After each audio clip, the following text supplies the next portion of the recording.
सरस्वती गोस्वामी प्रभुपाद की जय, अनंत कोटि वैष्णववृंद की जय, नामाचार्य श्री हरिदास ठाकुर की जय। प्रेम से कहो श्री कृष्ण चैतन्य प्रभु नित्यानंद से अद्वैत गदाधर शिवासादि गौर भक्तवृंद की जय।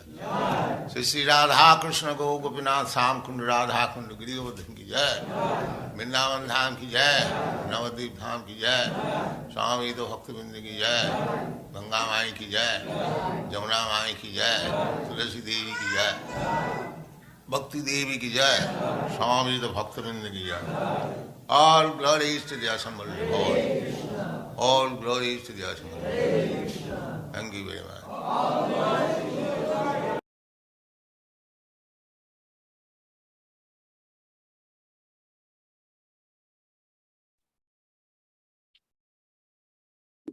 Hare Krishna, Shri Salika Prabhu. Please accept my humble obeisances. All glories to Gurudev, all glories to Shri Prabhupada.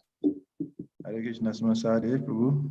Please accept my respectful obeisances. All glories to Shri Prabhupada, all glories to Shri Gurudev, all glories to all the assembled devotees. Am I clear? Very, yes. So, thank you all, Vaishnav devotees. Today our speaker is our own SRIMAD Salika Prabhu. So Prabhuji, we may put the verse on the screen and you may begin. You're welcome, Prabhu. Hare Krishna.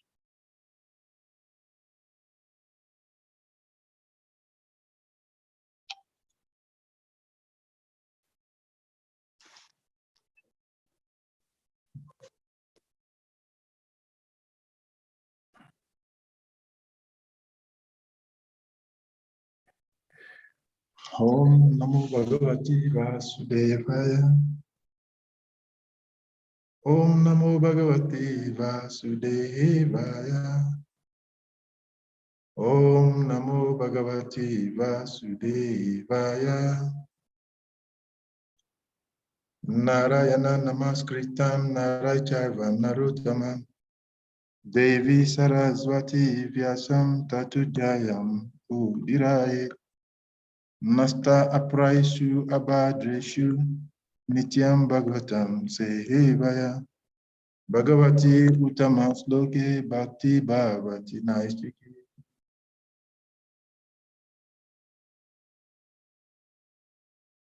Reading from SRIMAD BHAGAVATAM, 1st Canto, chapter 15, text number 45. So we read the Sanskrit text, synonyms, translation, and Srila Prabhupada purport successively. Sarvetam Anurajam Vratara Krita Nischaya Kalina Dharma Mitrina Drishtva Prishta Prajabhuvi Sarave Tam Anu Niljagam Vratara Krita Nischaya Kalina Dharma Mitrina Drishtva Prishta Prajabhuvi Sarvetam Anunijam Vratara Krita Nischaya Kalina Dharma Mitrinaha Drishtva Prishta Prajabhuvi. Word for word translation. Sarve,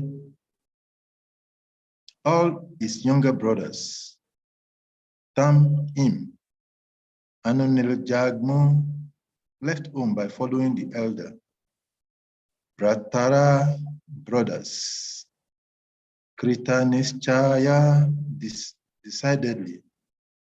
Kalina, by the age of Kali. Adharma, principles of irreligion. Mitrina,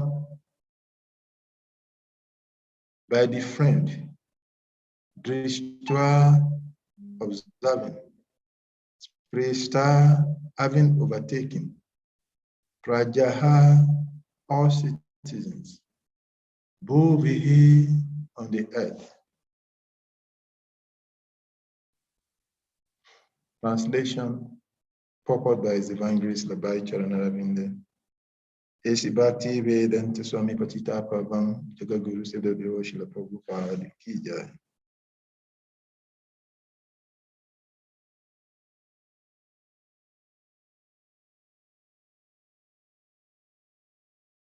The younger brothers of Maharaj Yudhishthira observed that the age of Kali had already arrived throughout the world, and that the citizens of the kingdom were already affected by irreligious practice.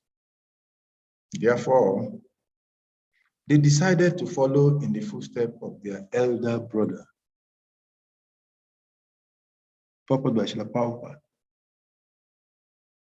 The younger brothers of Maharaj Yudhishthira were already obedient followers of great emperor, and they had sufficiently been trained to know the ultimate goal of life.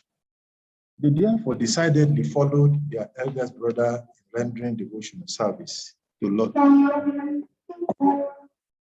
Sri Krishna.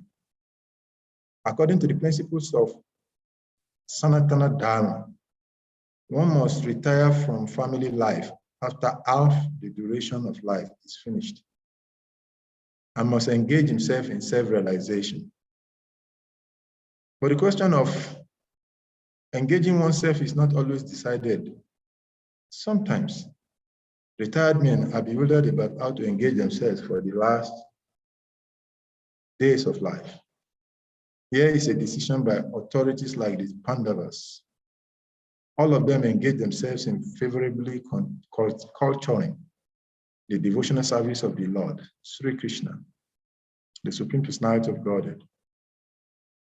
According to Swami Sridhara, Dharma, Artha, Karma, and Moksha are fruitful activities, philosophical speculations, and salvations, as conceived by several persons, are not the ultimate goal of life. They are more or less practiced by persons who have no information of the ultimate goal of life. The ultimate goal of life is already indicated by the Lord himself in the Bhagavad Gita 1864. And the Pandavas were intelligent enough to follow it without hesitation. Hare Krishna.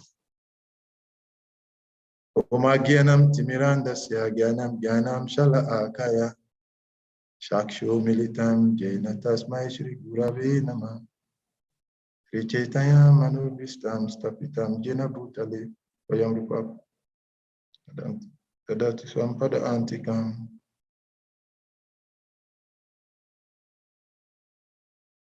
E Krishna Karuna Shindu Dina Bandhu Jagatpati Gopisha Gopika Kanta Radha Kanta Namostute Tapta Kanchana Gorange Radhe Vrindavaneshwari Vrishabhano Shute Devi Pranamami Haripriye Mo Kankaroti Bachalam Pangam Lagayate Girim Yat Kripat Amvande Sri Guru Dinatarina Vanchakarpataru Ubhyascha Kripa Sundubhya Sivascha Patitanam Pavashnebhyo Vaishnavebhyo Namo Namah. Jai Shri Krishna Chaitanya Prabhu Nityananda Shri Advaita Gadadhara Srinivasadi Gaura Bhakta Vrinda. Hare Krishna, Krishna Krishna, Hare Hare. Hare Rama, Rama Rama, Hare Hare. Hare Krishna, Krishna Krishna, Hare Hare. Hare Rama, Rama Rama, Hare Hare. Hare Krishna, Krishna Krishna, Hare Hare. Hare Rama, Rama Rama, Hare Hare.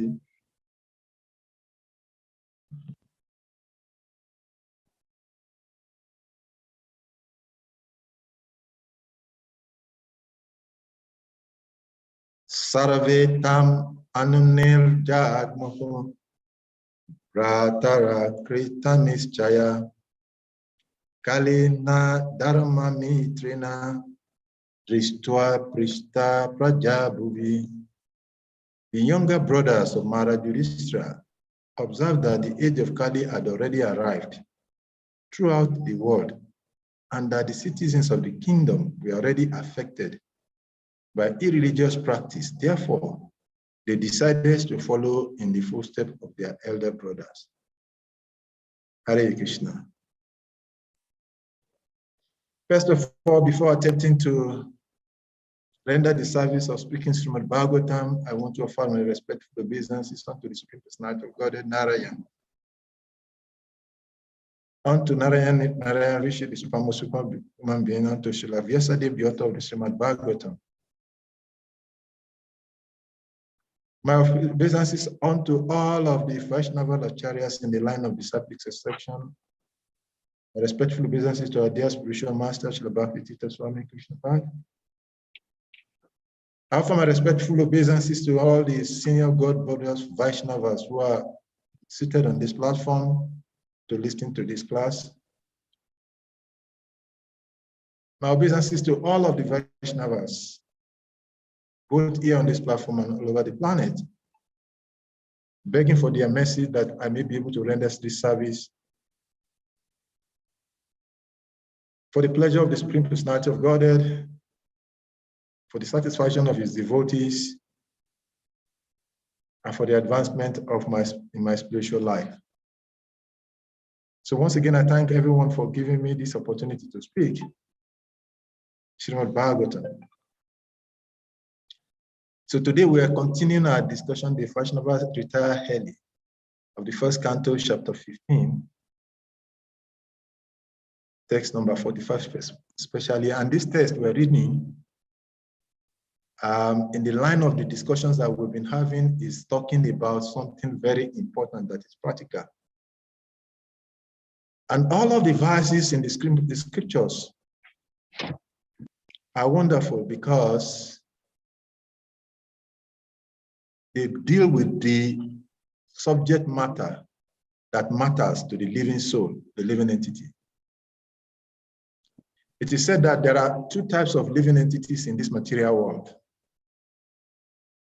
Those who are wise, and the other ones are otherwise. The wise ones and the otherwise. The wise ones are those who, by dint of good fortune, have been able to capture the ultimate goal of life, and they are engaging in such an activity. And the otherwise are the all other persons. And these categories of people are unlimited because they're spread across the 8,400,000 species of life. In other words, the wise people, the wise ones are those who are able to by dint of good fortune, to be able to know the purpose behind the existence of the living. And the otherwise are those who do not know, or who partially know, or who think they know when they do not know. In the verse we're reading this afternoon in Nigeria, and maybe evening in other locations, morning in other places, it's talking about something very interesting and important, because it's actually talking about the categories of the wise men.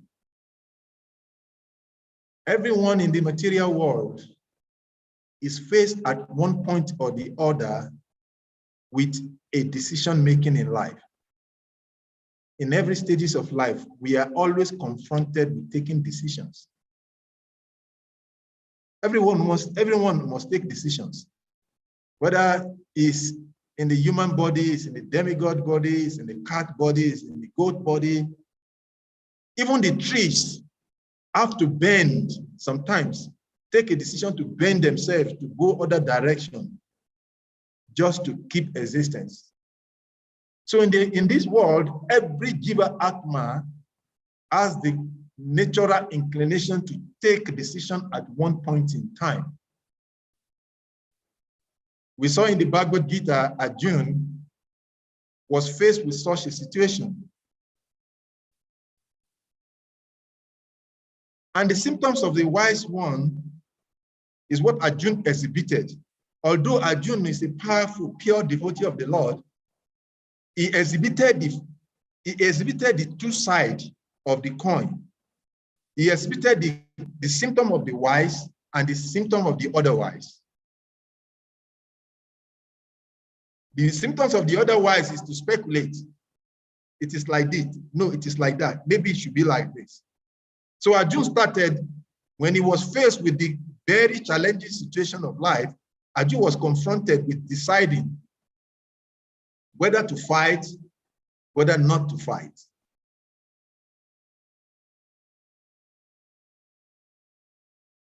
And he started speculatively giving philosophy at different levels. But at the end, because Arjuna is not just an ordinary living entity, he exhibited the quality of a wise man. And what is the symptom of a wise man? A wise man is always asking a question. That is why Lord Chaitanya Mahaprabhu, when he appeared 500 years ago, when he was having a conversation with Ramananda Rai, although he is the Supreme Personality of Godhead, he asked questions. When he was meeting with Sarvabhauma Bhattacharya, after Sarvabhauma Bhattacharya has speculatively recited so many verses, and he spoke continuously for 7 days, he allowed him to speak. And then to show the symptom of a wise person, he asked a question. And then the truth manifests. So Arjuna come to a point in his life when, at a point after so much of speculative theories, then he concluded by taking the step of a wise man by asking a question.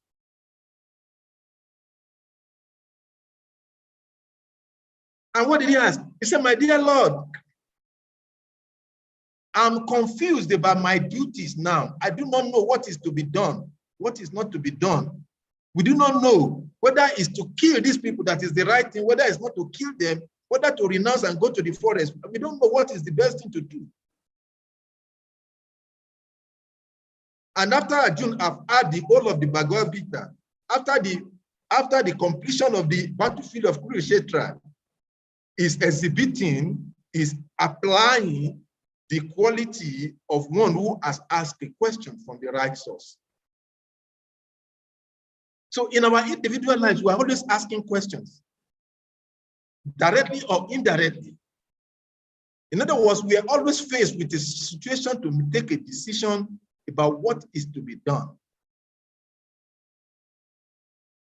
When the road is going smoothly, sometimes one may not be bothered. It's because everything is going as it is expected. But the natural situation is that in the material world, there are always a challenging situation. So there is always a clause, there's always a situation whereby the living entity is seeking to ask a question. Should I do this or should I do that?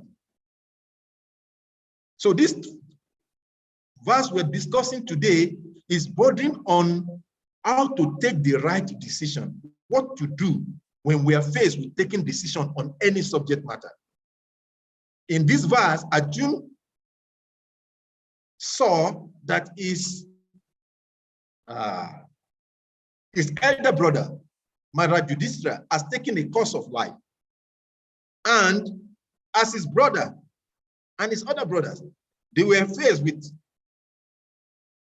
A question, should we follow Maharaj Yudhishthira and also follow the path he followed? Or should we try to remain in this material world? They were faced with opposing challenges. In the beginning of Prabhupada explained that because Arjuna and his brother already were trained, he has had the Bhagavad Gita. So it was easy for Arjuna to take the right decision. But you and I, we're still studying the Bhagavad Gita. So for everyone who is a conditions to live in the material world, this verse is talking about, the topic of this verse actually is centered around what is to be done.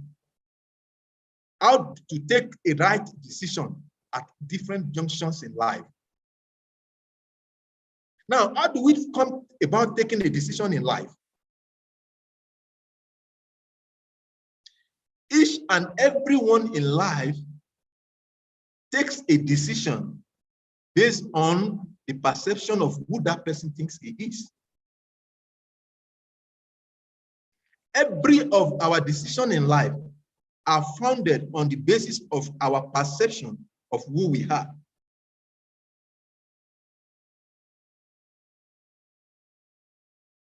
Essentially, every living entity has our Kula Dharma, or the material duty, which is associated with our material body.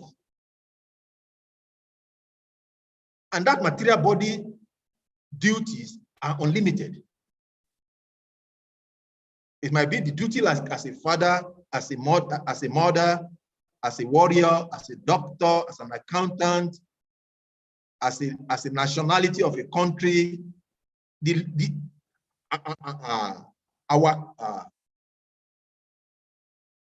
duty associated with our bodies are unlimited.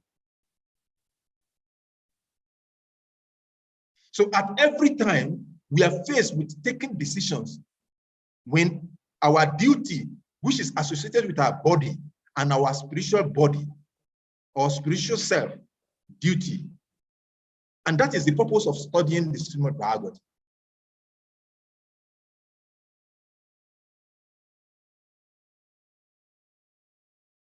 When one is faced with duties in any circumstances, just like Arjuna was faced with decision of two fundamental decisions to take. Arjuna was identifying himself as a Kuru Nandana, a family member of the Kuru dynasty. So he's seen all of the Kuru family members. So there's a confusion. These are my people. How should I kill them? And then the other consideration he was having is that, okay, about my family, then about me. But when he was talking about me, Arjuna was not thinking about the real self. He was talking about who? When he was giving the philosophy, Arjuna was talking about what? About his duty as a Kshatriya. And that is where the confusion arises. And that is what affects us also in our individual lives when we're about to take decisions. There are so many bodily duties that we have that has to be done. But unless one is fortunate enough to know the fundamental duty, whatever decision that is taken will always be a wrong decision. And that is why Arjuna became confused, because whatever consideration Arjuna was having was based on one thing. It was based on the two considerations which are limited to the body. And when Krishna was going to start speaking, Krishna identified the third duty. Arjuna's consideration was, as a member of the Yadu dynasty, I have a duty to my family. I cannot kill my father. I cannot kill my relatives. But at the same time, I'm a Kshatriya. I have to do the duty of a Kshatriya. And whatever Arjuna takes in those two considerations will be what? Will be faulty. And that's what Krishna pointed to Arjuna at the end. Because both consideration were still limited to the consideration of the body. So for Krishna to allow him to assist him in taking the proper decision, Krishna take him to the third dimension. And that is why the whole of the teachings of Krishna Bhagavad Gita started with Dehi knows me yatadi. Hey, come around your vanangara. That you are not this body. First understand who you are fundamentally are. Then you can take a decision.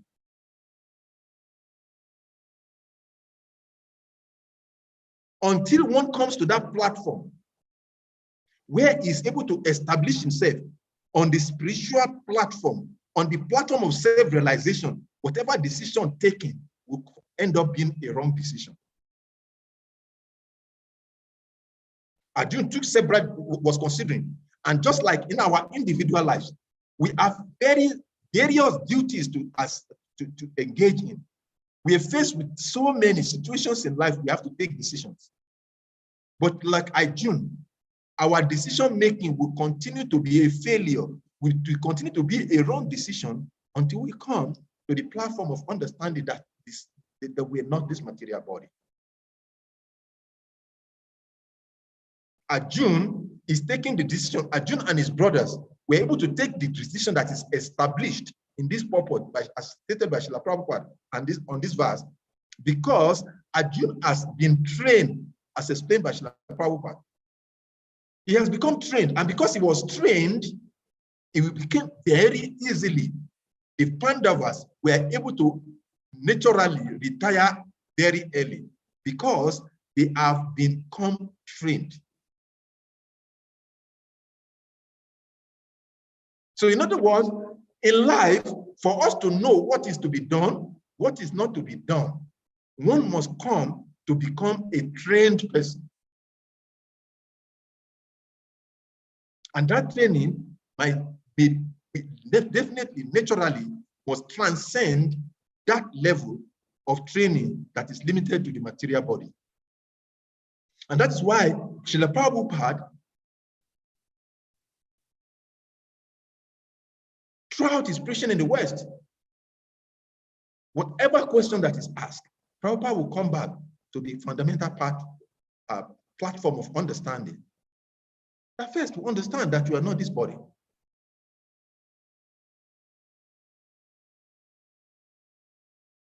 So many questions that arises in our heart are all as a result of what? Because we have not come to the spiritual platform. And that is why it is said that one who knows everything,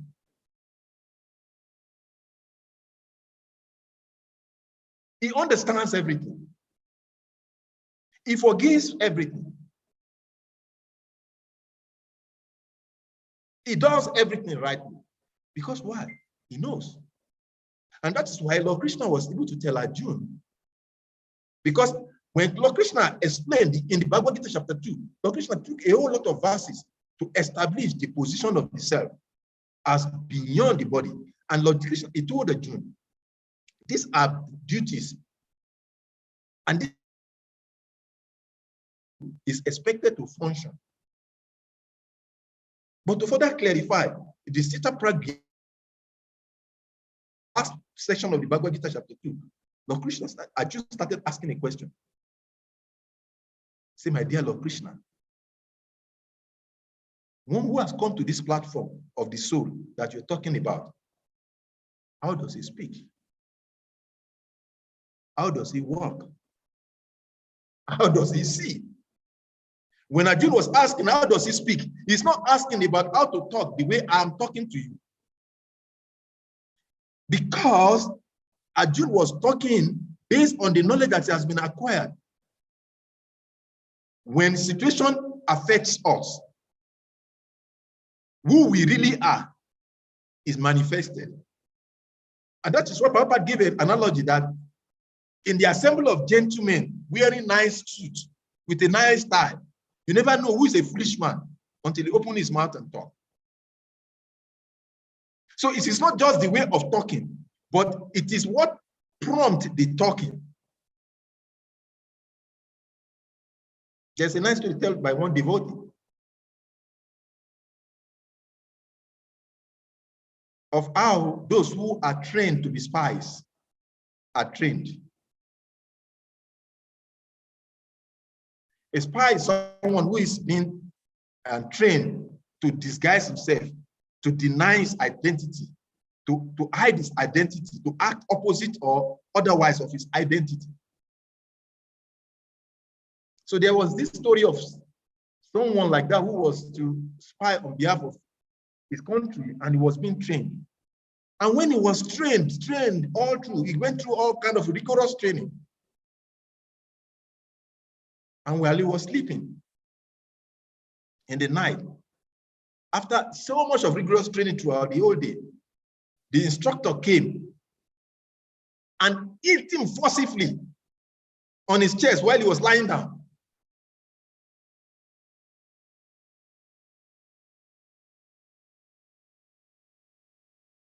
And when he was hit like that, he shouted. Naturally, anyone who is in the sleeping state, when you have such an attack, definitely you shout, and something will come out of your mouth.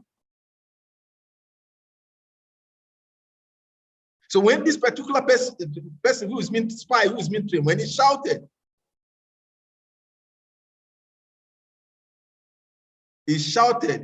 with anger, with that emotion in his original language.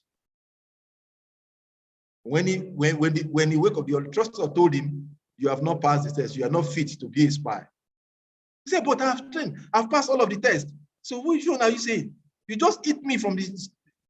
He said, "Until when you have a situation whereby you fall into an accidental situation and you still maintain your disguise, only then you are recognized as a spy." He said, because when you are consciously doing things, it is easy to deny your identity. But when you find yourself in an unexpected, unconscious situation, and you are still able to maintain the situation, then that is when you are able to actually be called a spy. In the same way, in our day-to-day activities in life, whether it is in times of dealing with the temple devotees, in dealing with our God brothers, in dealing with temple issues, in dealing with financial situations, whatever it is that we have to deal with in our lives, until we are able to come to the platform of spirituality, we will not be able to take the right decision in life. Not to talk about the time of death. As Srila Prabhupada said in the Bible, the time of death is a very difficult time. Everyone knows that. So at that time, you are almost not in control of yourself, because the pains, the agony of death is already overtaken. So at that time, in that kind of a state, if one have been able, by dint of fortune, come to the spiritual platform, then it becomes easy to be able to transcend and go. And that's why all over the Bhagavad Gita, Lord Krishna explains in several verses in the Bhagavad Gita.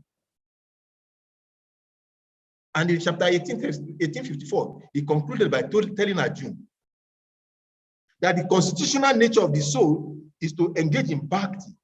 But one cannot become a bhakta, Brahma Bhuta Prasanatma, na Sushati, na Kankshati, Sama Sabeshu Bhukteshu, but Bhaktim Labate Param. That unless one comes, Brahma Bhuta Prasanatma, unless one comes to that transcendental platform, na Sushati, na Kankshati, no dualities of life, no delusion, no confusion. How can one not be confused when he does not know what is to be done? The glories of the Lord and his devotees, that they know what is to be done, at what time, in the what way, how it should be done. In one of the classes we're hearing in a few days ago, one of our snake brother was giving class, was talking about Dadishi, he was giving the story of Dadishi Muni, seventh country. And when he was approached, the Dadishi Muni was approached, please give us your, in other words, they are telling him, let us take your life. And of all the things one can give in charity in life, to give the cost of one's life is the greatest gift one can ever give to anyone. So the Dadishi Muni was able to take the right decision. Why? because he was able to come, was on that transcendental platform.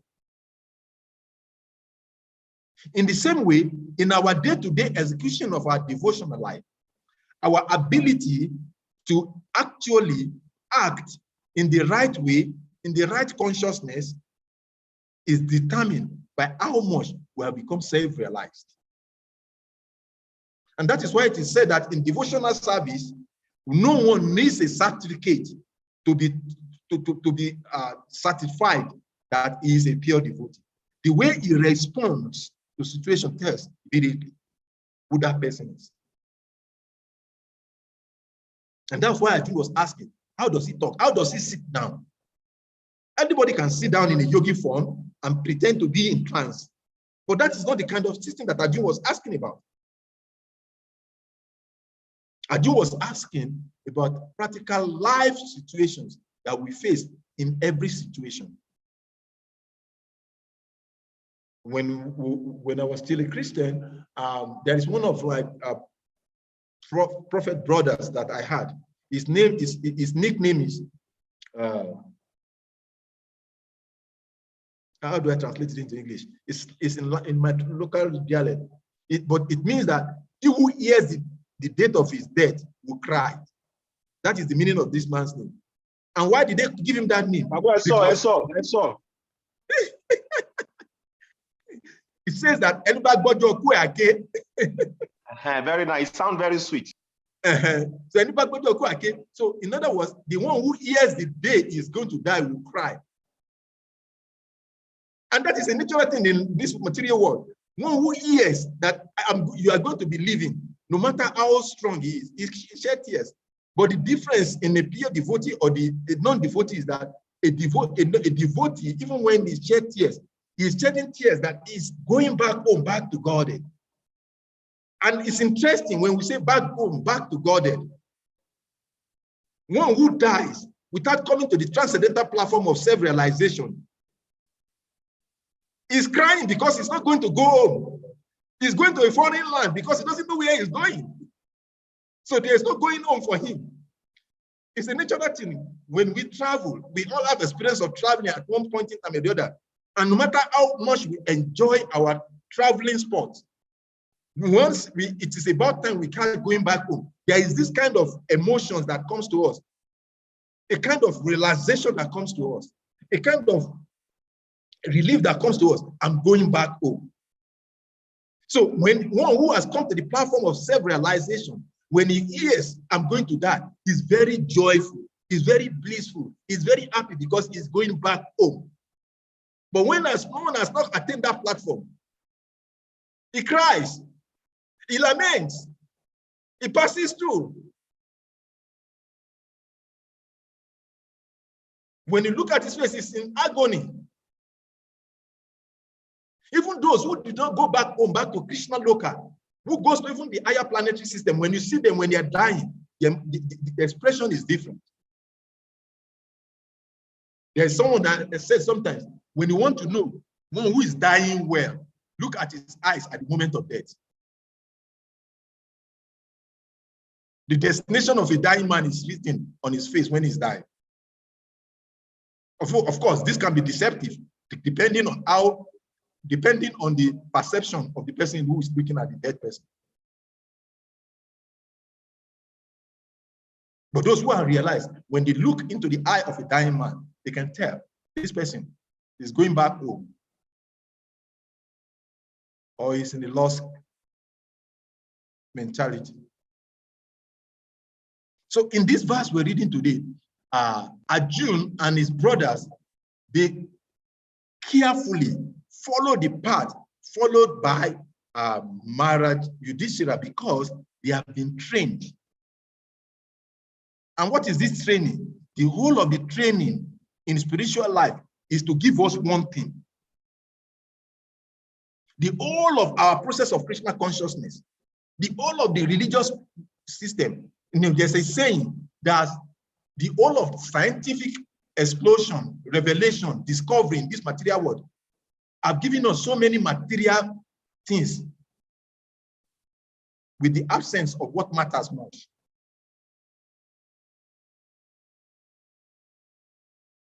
Material science, material civilization, material development has given us so many material things, but has failed to give us what matters more. That which matters more is the subject matter of spirituality, and that is what the scriptures give to us. So when Arjuna and his brothers, when they saw Maharaj Yudhishthira, the path he followed, they were able to follow because why? They have become trained. They are self-realized. And now, there's another angle to that aspect, that conception. When Srila Krishna, when he started an organization called Institute for Applied Spiritual Knowledge, it's a very interesting thing. He uses the word applied. Why? Because knowledge without application is ignorance. And that is what is most prominent in our practical experience. And that is why you see that sometimes the devotee will ask questions. This person is said to be a pure devotee, but his life, it does not reflect the scripture. Because spirituality has to be applied. Americans will say, walk your talk. So one who is realized will apply spirituality in his day-to-day life. When he speaks, you realize this person is self-realized. When he talks, when challenges come, actually you never know who is realized until when there are challenging situations. It is said that when you want to, let us look at all of the pure devotees that we read about in the scriptures. Srila Prabhupada, Prahlad Maharaj, Dhruva Muni. And look, just mention any great personality, Narada Muni, and all of the great personalities. They were never great personalities without the challenges. The illusion is that sometimes one thing is that when anyone comes to spiritual life, then there will be cessation of difficulties or challenges. Challenges are what gives us the opportunity to exhibit what we have learned. In other words, we are able to apply our knowledge only when challenges comes. You never will be able to tell one who is actually educated on knowledge. In our modern day experience, people go to the school. People go to religious houses. People go to the market and different places without the purpose behind those subjects. When someone goes to the school to pass exams, it's far degrading, because the purpose of learning is to develop mastery of the subject matter. If one studies mathematics in class and he passes with 70, 80%, but he has no mastery of mathematical solution, although he must have been promoted, but when the real challenges of mathematical situation comes, he will not be able to solve it. So beyond passing examination is to learn the art of mastery of the subject. But even better than mastery of the subject is to develop the consciousness of the subject. And when we apply the subconsciousness of the subject matter, such a person becomes, in the language of the scriptures, a transcendentalist. So there are so many of us. Some has joined devotional service 30, 40 years, 50 years. That is wonderful. That is a growth. To even remain in devotional service for 30 days is a wonderful thing. But is that enough to take us back home, back to God? Because the goal of bhakti is to go back home, back to God.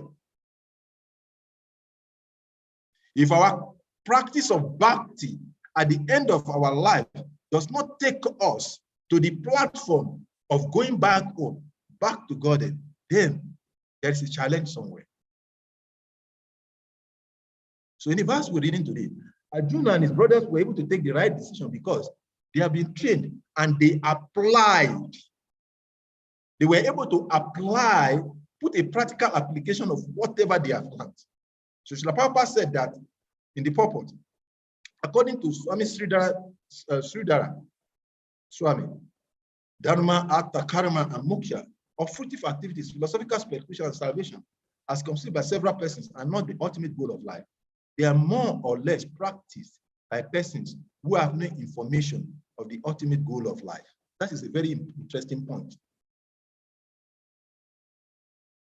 In other words, religiosity is Maya if it does not take us to spirituality.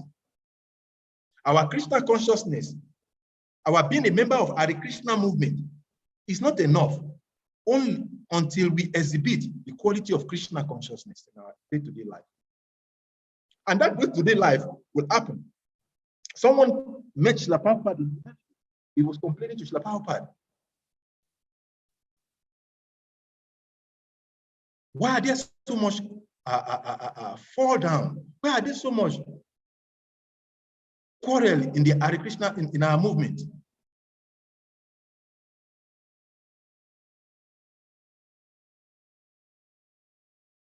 And Srila Prabhupada answered,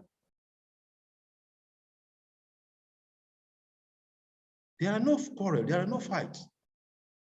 Whatever you are seeing is based on your perception. And the Govinda Maharaj gave a very beautiful lecture in that regard also. Thinking that lecture was in 1993. It's a very, very famous lecture of Govinda Maharaj. Similar question was asked to him. And he was saying, what is the question? Where is the question? Where is the confusion? Where is the conflict? Where is the quarrel? Where is disagreement? Where is the confusion in this movement? He said, when you wear a yellow glass, you see a yellow wall, even when the wall is white. Our level of realization determines what we see. And Albert Einstein has said, one cannot solve a problem at the same level of consciousness in which those problems were solved, were created in the first place, sorry. All of the problems in the material world, the symptoms of Kali Yuga, are all the manifestation of this age. So there will never be a time that it will not happen, because it is scripturally stated. When we read the 12th canto of SRIMAD BHAGAVATAM, it has already clearly stated, this is going to be the symptom of this age. But those who are in Krishna consciousness, those who are actually come to this platform of self-realization, they will see all of these dualities of confusion, of deceit, of everything as an opportunity for growing. They will see it as Krishna's arrangement for them to accelerate their advancement in Krishna consciousness. When the difficulties, when the challenges, when the Maya in our system becomes a cause for our worry, it means that ourselves have not been able to rise above the three modes of materiality. So the essence of the verse here is that Prabhupada is making us understand that ultimately the goal of Krishna consciousness is for ourselves to come to the platform whereby we can take decisions like Arjuna and his brothers too.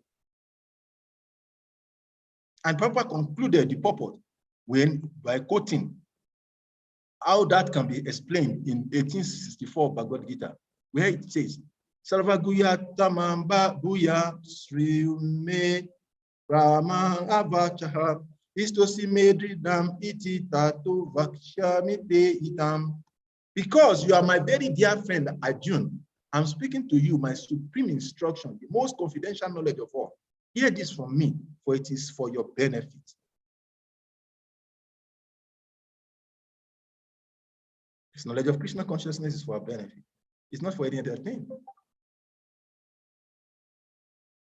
But whether we take the benefit, whether we do not take it, Krishna consciousness is not meant, the consciousness of Krishna consciousness is not meant for any other person.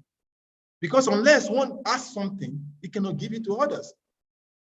We will be able to share Krishna consciousness only when we become Krishna conscious. Sometimes devotees ask a question, why is it that the whole society is so degraded, we're not able to affect them?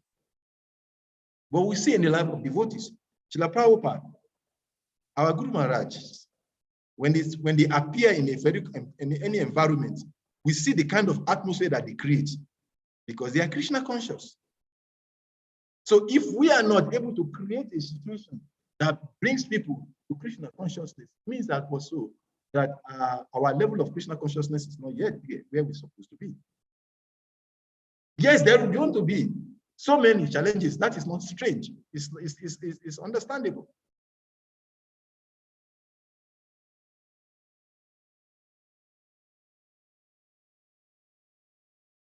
So my focus on this verse is in taking decisions in life, in deciding what is to be done at what different times, one has to become a self-realized person. So in the beginning, to round up, summarize, we started by saying that there are two kinds of living entities in this material world: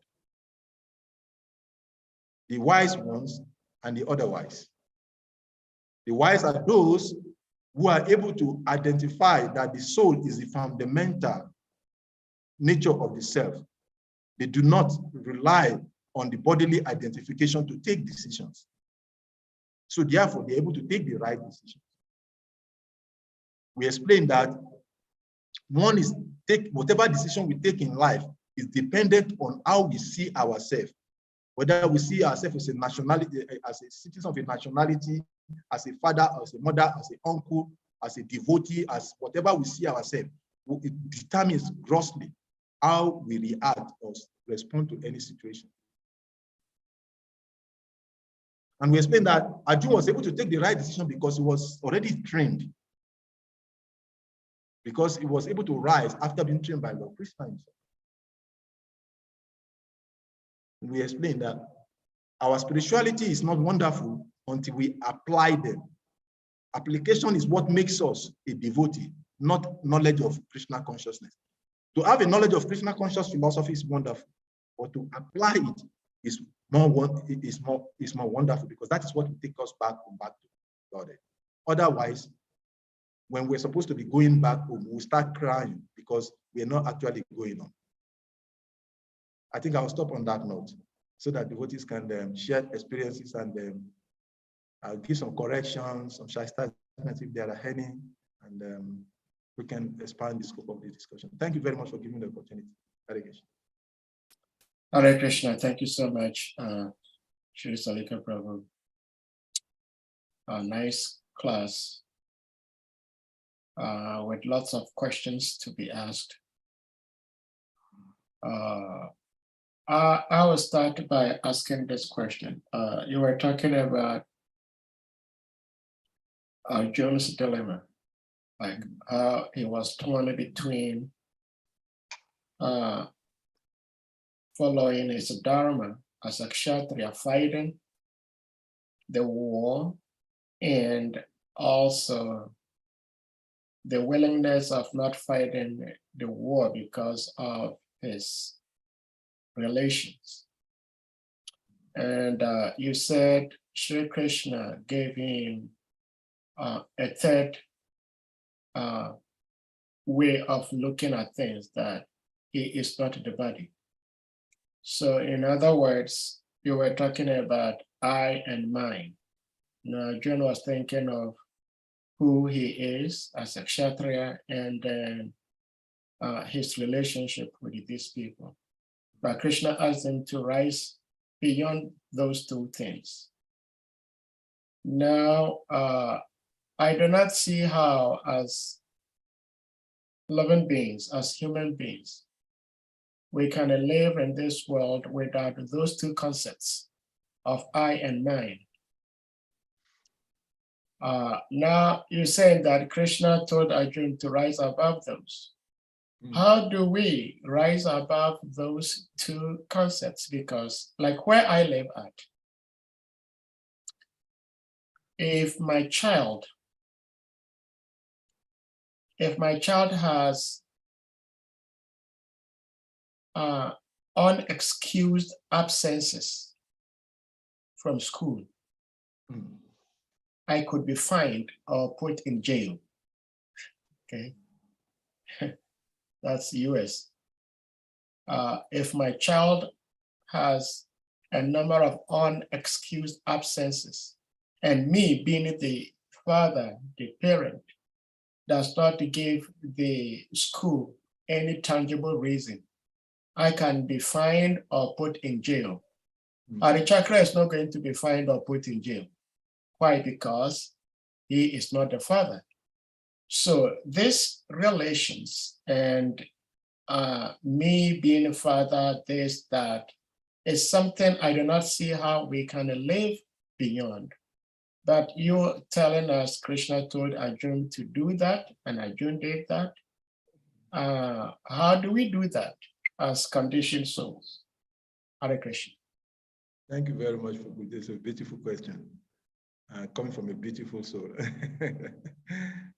Yeah, this is the challenge. Living entities fundamentally is a spirit soul. And because it's a spirit soul, just like a traveler, he enters into a vehicle. And the vehicle has a situation along the road. He has several options to take. He could stay in the vehicle and wait for the car to be repaired. He could step down and take another vehicle.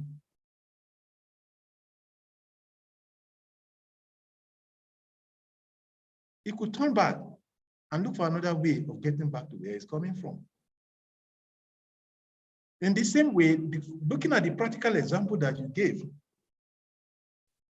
as a father, you have the duty to make sure, based on the laws of the environment that you have, to get your child to school to study.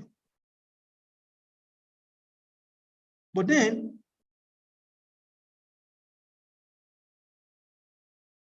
Bhagavad Gita told us, Shatov Vanyam Maya Shishtam, Gunai Kama Vibhagasa.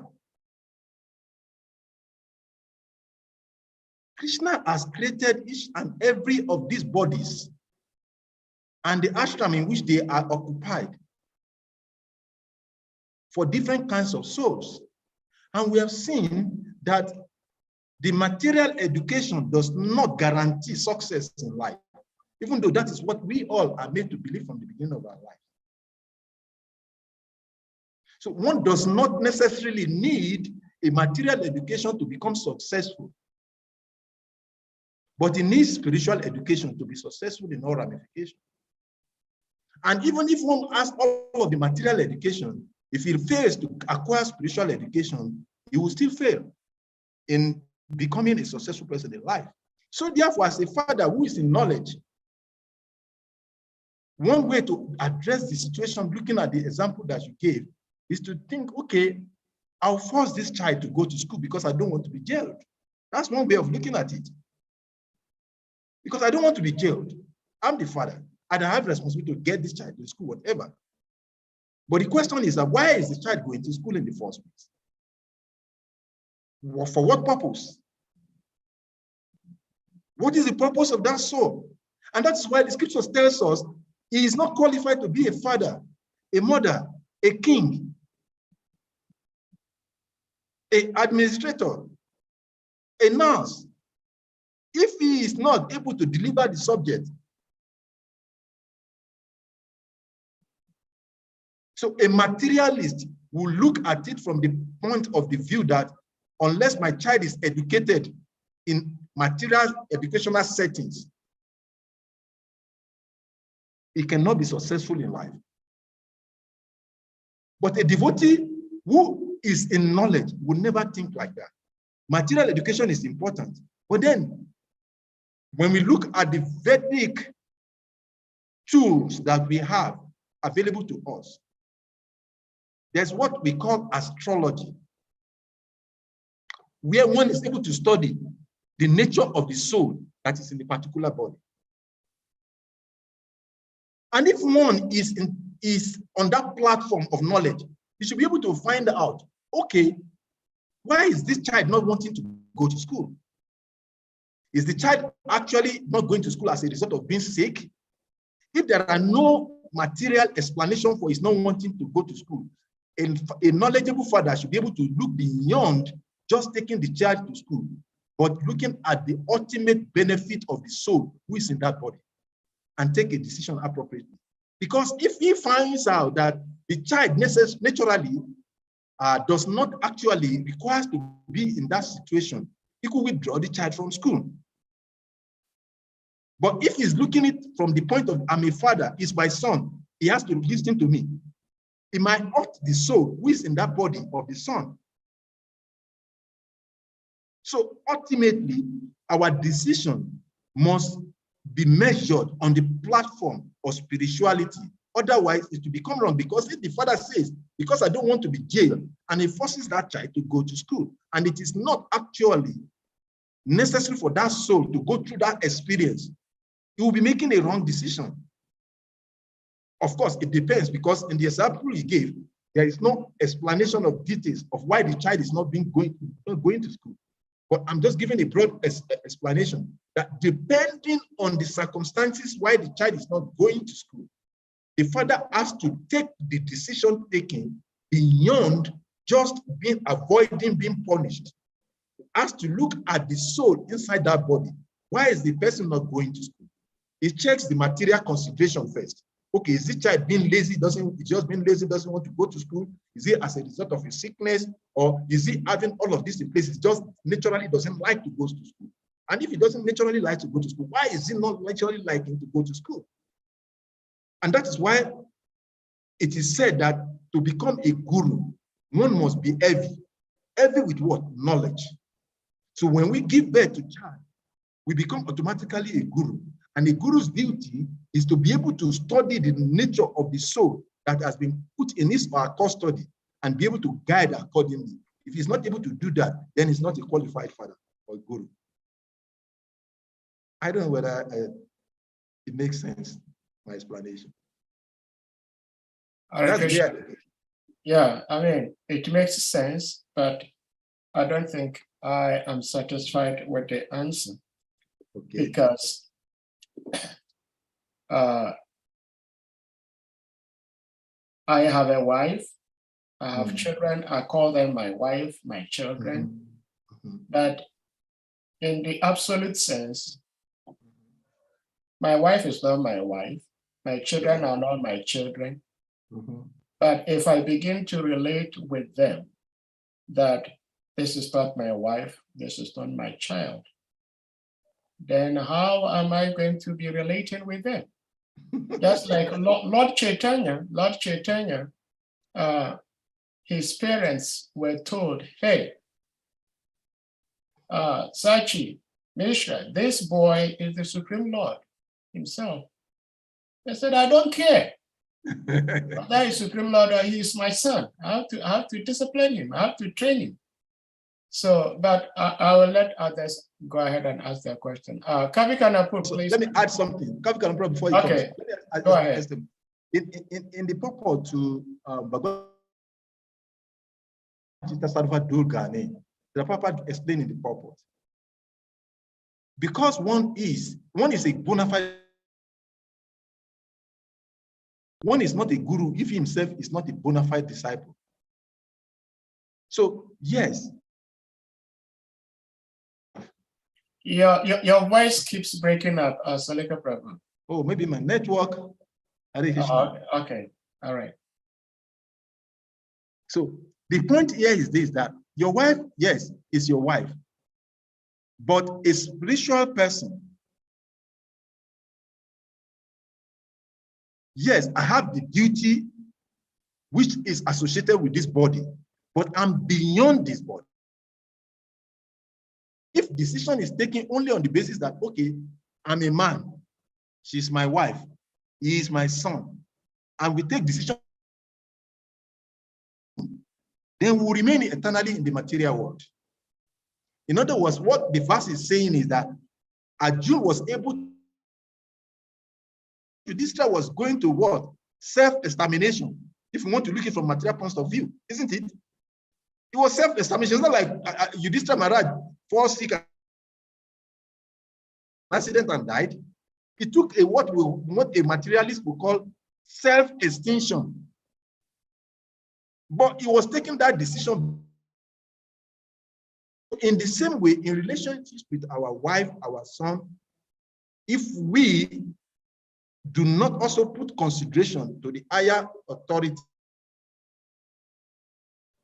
which helps us to place us on this path of spiritual life, then it is something else. But I know that, yes, you are a professor, so it's difficult to. No, Hare Krishna Prabhu, can I ask my question? Yeah, please go ahead.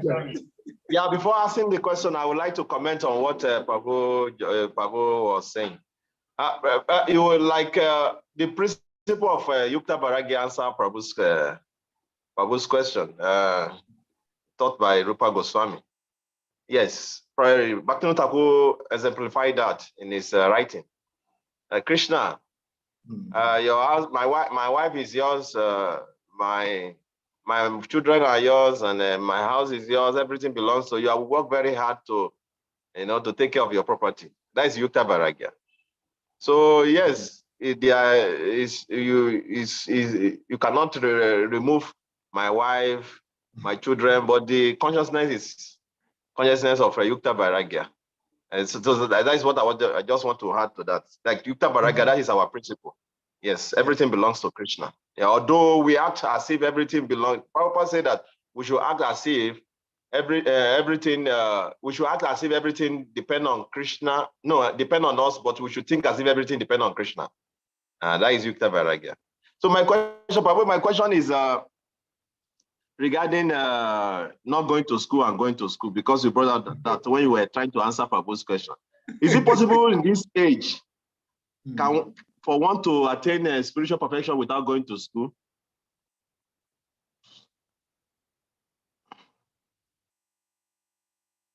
I didn't get that. Because he will not be able to read and write the Bhagavad. He will not be able to read the Bhagavad Gita. And if he's hearing, he may become proud of his hearing also, and some is behaving to other devotees. Exactly. Oh, what can you say about this? Without material education, can one attain Krishna? Yeah, thank you very much. When Sukadev Goswami said, Saivam Pumcham Parodamo Yato Bhakti Adok Shaja, I took your Pratyata Yayatma Supasi Dati. Material education does not guarantee or is an impediment to attaining bhakti. We have seen in our line of disciplic succession, some of our acharyas who never, there's so many. Ability to write or read is important in modern age, yes. But if that is why I said that it is on the platform of spirituality that one can take a proper decision, because it is not a whimsical decision. It is not because the child doesn't want to go to school. Every child at the beginning of school doesn't want to go to school. It's a natural inclination. But that does not mean that one should just say because the child doesn't want to go, then one should just put him at home. Because no, we are talking about spiritual perception of situation. Before a father who is spiritually situated takes such a decision that this child does not need to take this part, he must have also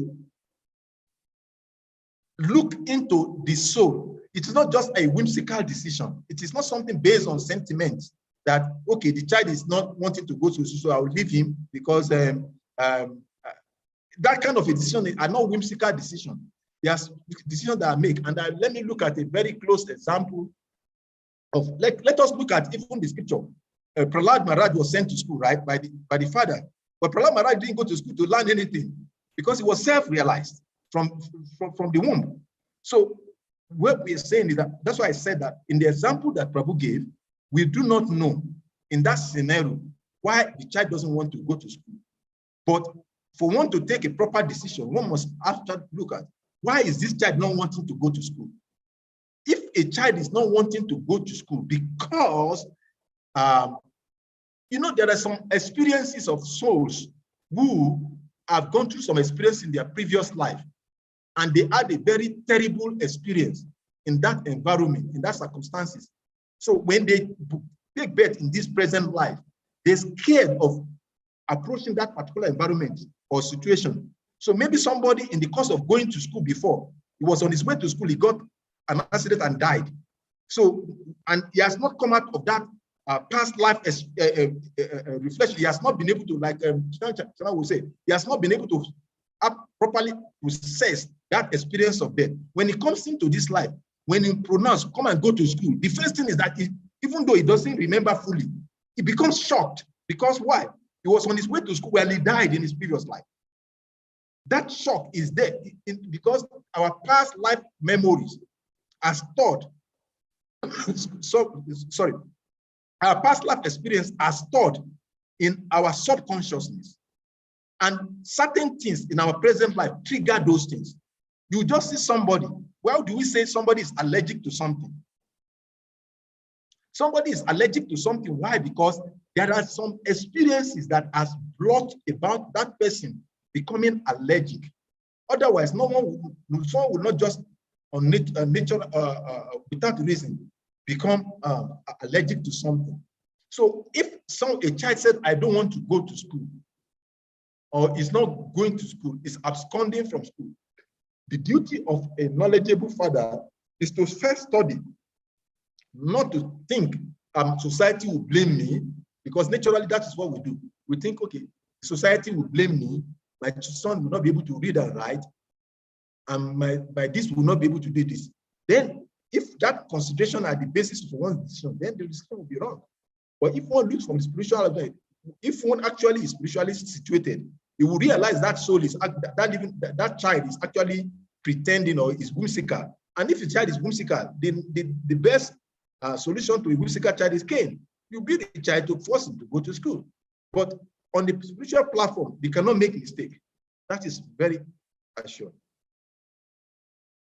Thank you, Prabhu. And if one doesn't know, you should approach his guru. And my child is not wanting to go to school. I've done everything materially possible. He's not wanting to go. Gurudev, guide me. Because he's a self-realized soul, he will guide appropriately. That's my. Oh, I remember when I joined the devotional service. So that time we were so much absorbed in the devotional activities. So I wrote my Guru Maharaj once and I told him that, Guru Maharaj, I don't feel like going to school again. I just want to absorb myself in devotional service. And the Guru Maharaj replied and he said that that is all right, but if you are trying to avoid school out of laxity, there may be problem. But if out of spiritual, realization, it's all right. But if you are just trying to avoid education out of laxity, there may be problem. So that is why I was asking that question. Can one attain perfection without material education? Because in this material world we are in now, we can see that when you look, we will see that so many things, so many people, because they don't go to ordinary, although we say they don't teach moral education in the school, but we see that some people, when they don't go to school, the way they behave also is completely different from those who are well educated. That's what I was asking. Thank you. Yeah, you're right. Actually, I can give a practical example also. Like Gurudev, Bhakti Maharaj, I have seen two clear examples. One of my godbrothers, I don't know whether I should make mention his name, he approached him and he was undergraduate and he approached him. So like, Gurudev, I actually want to finish my graduate and come back to join devotional service. So I told him, no. Follow the process of bhakti. You will achieve everything. And that devotee today, if you see where he is, you will know that actually Gurudev gave him the right instruction. And there are devotees who approach like Krishna Pad. Krishna Pad tells them, go and study, go to school, go and get material education. So this is why a self-realized person knows.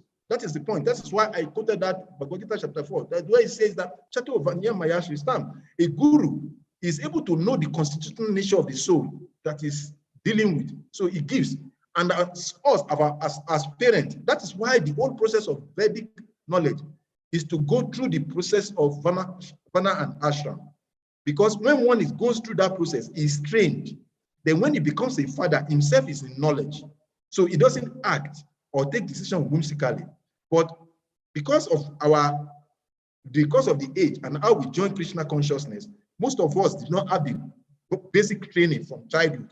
So that we jump into married life without proper training. So we find it difficult taking critical decisions at critical times. So in such a situation, then one should approach the spiritual master. Then one will be guided appropriately. But one should not say, because material society will criticize me, the school system will punish me, or society will castigate me, then I must force my child to go to school. No, one should not do that, because it also means that one is also acting based on the platform of bodily conception of life. And that is the point we are discussing today.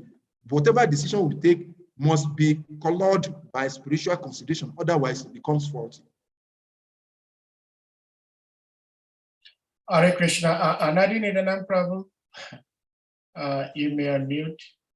Hare Krishna, Prabhu. Yeah, Dandavat pranams to all the assembly devotees. Hare Krishna. Yeah, Prabhu, see, the ABC of our spiritual knowledge is we are not the soul, but rather we are We are not the body, we are not the body. Yeah, we are not the body, but rather spiritual souls. But this is the most difficult one. And is it that we have the knowledge about it, but the realization is what we are not getting? Because I realize the problem that we are having all over the whole world is as a result of that.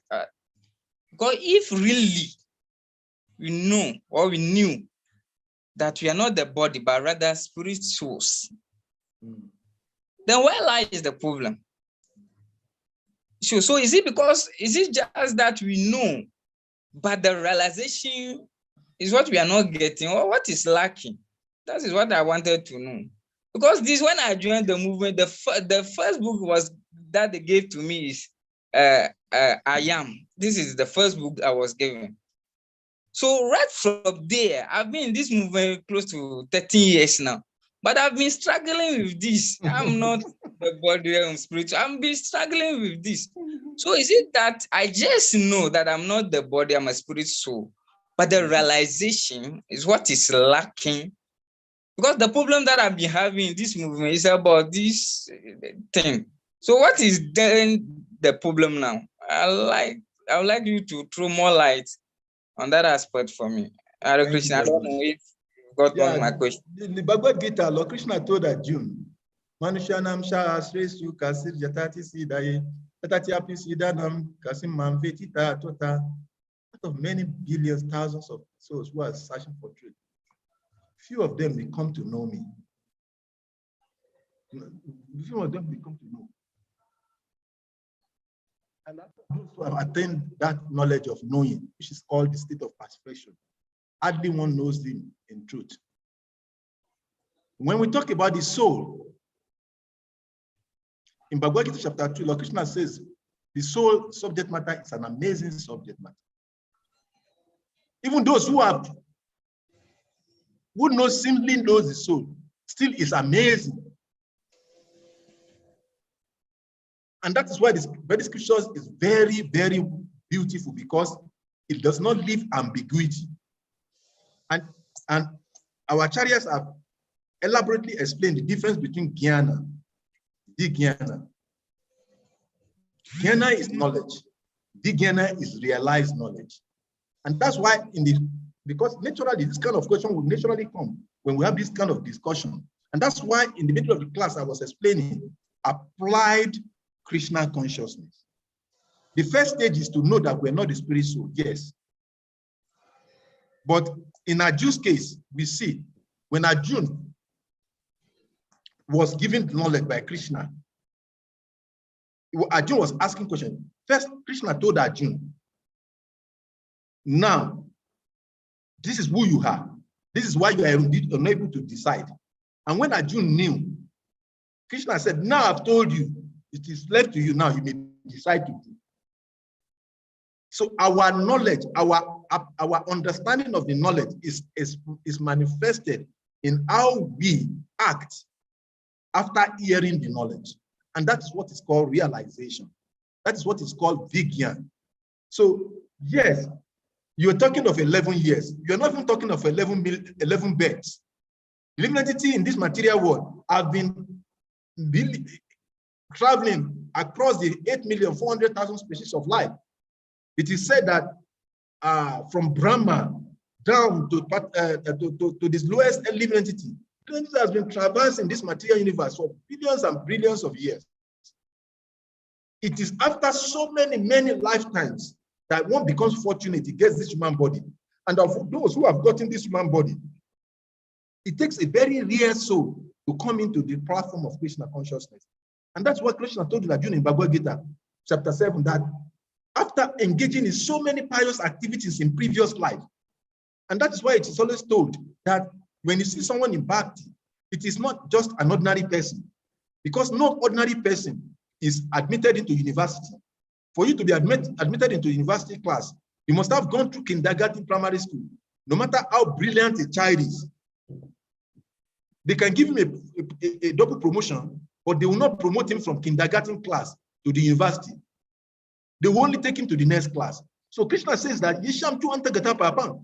After many life of pious activities in previous life and in this life, only when one becomes purified is able to appreciate.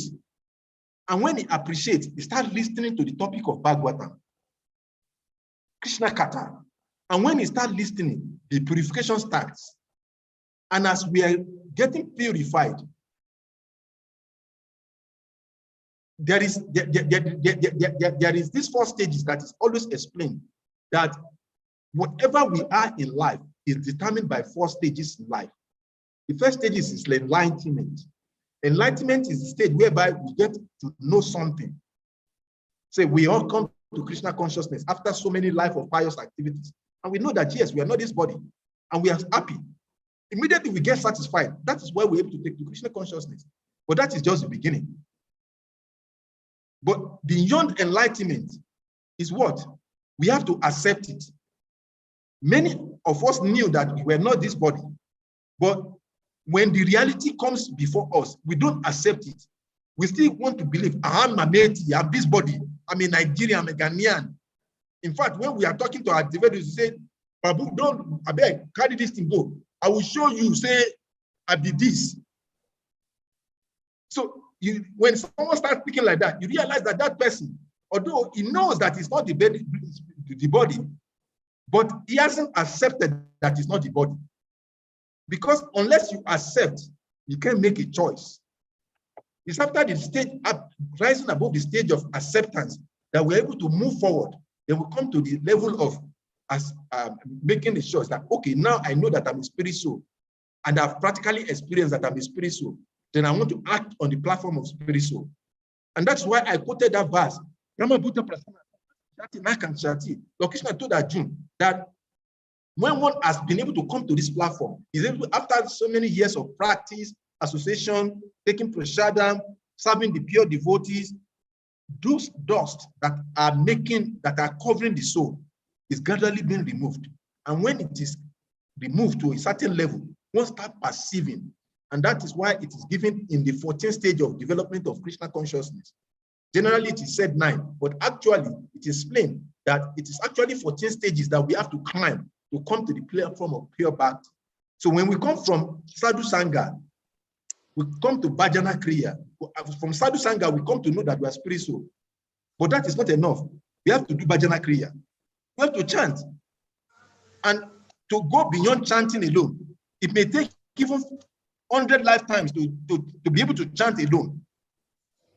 Although we think that, yes, because we can't be say Hare Krishna, Hare Krishna, just to be able to chant, to cross that stage of Bhajana Kriya, it could take a moment, it could take millions of lifetimes. Because chanting means that what? We have to chant and connect with Krishna. It's only when we chant and connect with Krishna in our chanting that we're able to go to what? Adanta Nivriti. Because it is when that our chanting connects with Krishna that the unwanted things that is covering us start dropping. And when those things start dropping, we become stabilized. It is called Nishtha. Become steady. We now establish when the doubt comes, at that point, the doubt does not overcome our mind. We do not waver in our decision making. When Arjuna was taking decision to follow his brother Yudhishthira, he was not thinking, am I doing the right thing or not doing the right thing? He is convinced absolutely that this is the right thing to do. So sometimes we still do devotional service. We're thinking, is it the right thing? It's not the right thing. We're still struggling in Bhajana Kriya. So when we come above that, we come to another nivriti. Many of those who we see as so highly elevated devotees actually still on that stage of another nivriti. They have not crossed it. Because another nivriti is not just a small level of attainment in spiritual life. When you come to another nivriti, when unwanted habits are given up, you no longer identify yourself to be a citizen of a nation. You no longer think yourself to be a sannyasi. You no longer see yourself to be a brahmachari. You no longer see yourself to be a devotee even. You just see yourself as servant of the Lord. That is another nivriti. Because unwanted things are already given, you are giving up all of this misidentification that is accumulated so many lifetimes. Then you come to Nishta. When you come to Nishta, that time when you are chanting, when the material desire thought comes, it will not come, it will not pass through. When our present situation is that when we're chanting, when those negative thoughts comes, it takes us away. And after some time, we come back. But when we get to Nishta, become steady, we establish fully in Nishta, then we can go to the next stage, Rushi. We start tasting the holy name. Srila Rupa Goswami, Sanatana Goswami, when you are hearing, when Srila Bhaktivinoda Thakur is rendering those devotional songs, they're exhibiting that quality of Rushi. They are now tasting, they're tasting the holy name. The holy name is not just vowels, it's not just words. They are tasting, they are releasing the nectar of the holy name. When they chant the holy name, their heads stand on end. The tears drop from their eyes. The whole of their body, like Lachita Mahaprabhu, will elongate out of his body because now they are tasting. Then it goes to Ashakti. From there, it goes to Baba. And like that. So when we talk about we are not the spiritual, we're not spiritual, it's a good thing. It's a stage of perfection. Some Siddhim. We have come to that stage. It's good, but it's just a beginning. Unfortunately, most times when we have joined Krishna consciousness, sometimes the illusory because of the background of religiosity that we're coming from. When we come to this level, we come to realize, oh, I'm a spirit soul. We think, yes, we have arrived now, but actually it's the beginning. I don't know whether that answers your question, Prabhuji. Let me stop there so that I can give you. Yes, yeah, Krishna Prabhu, yeah. But then, you see, personally, I know and understand. I've accepted it also. So, in my case, is it the realization that is lacking? Just in a simple thing for me to, maybe I can work towards that. What is lacking? Maybe I put it this way for you. I understand that I'm not the body. Yeah, you have understood. You have known that, yeah, I'm not this body. Yes. And somehow the that you ask, congratulations. You have been able to accept that, yes, I'm a spirit soul. Now, what is happening that you're not tasting the Rushi, that you're not tasting the name? That's what you're asking about, right? Yes, please. Yes. Yeah. What is lacking there is anartha. Okay. Unwanted dust that has accumulated for billions of years. Okay. So as they drop, the more they drop, the more you experience. It's a scientific, spiritual scientific thing. It is not something that anybody can tell you. You will experience it because when you are rising, naturally, without anybody telling you, you will experience it. Because devotional service is not an imposition on the mind. It is a self-realized situation. So when that is why I said the third stage of realization is what? Ananta nivriti. There are many who have not attained that bhajana kriya, but fortunate souls, it may be 1 year, it may be 2 years, maybe 100 years, maybe 1 day. One can rise from sadhu sangha and then come to, depending on where it's coming from. That's why Lord Krishna told Arjuna,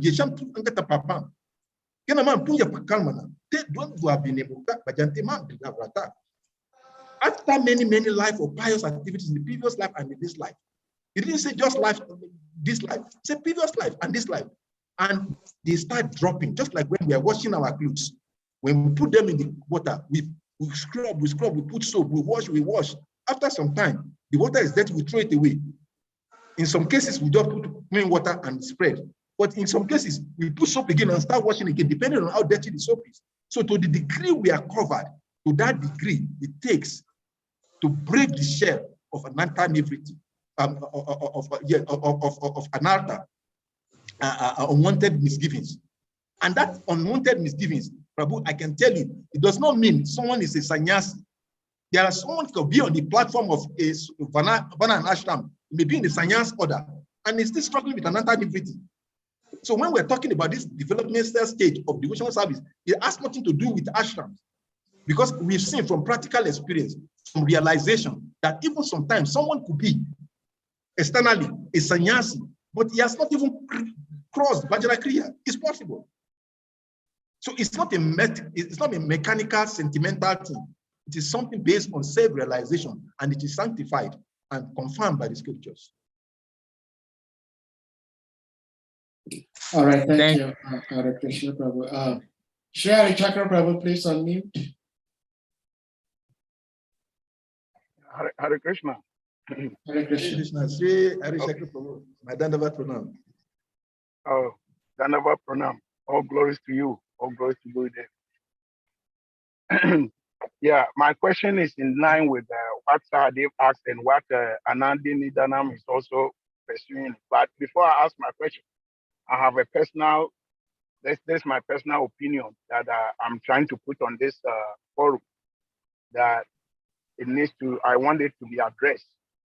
And that opinion is that, you know, I don't think all of us who join this class, we just join it for hearing sake. We come to hear because we want to gain something.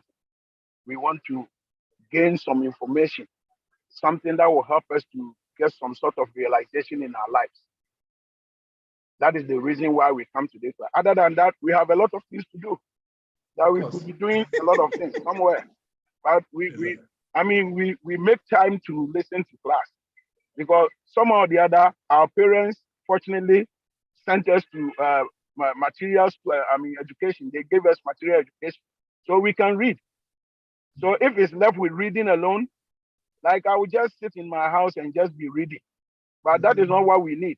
We need to hear from each other, and we need to get each other's realization.